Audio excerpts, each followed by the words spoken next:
There's a new split view in Google Chrome. So I'm going to show you how you can use that. So if I want to see two tabs at the same time in my view on my computer, I'm going to go to the top to the tab I'm on, and I am going to right click and add tab to new split view.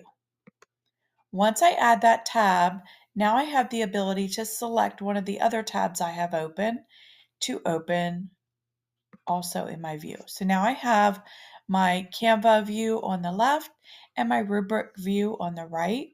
And if I want to switch this, so I want to have my rubric view on the left and the Canva on the right, I'm going to go up beside my Omnibar to this arrange split view icon right next to it.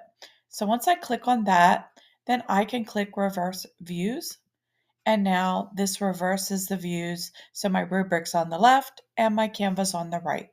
When I'm all done, I can go back up to the icon and click on that and separate my views, and that will separate it back into two tabs.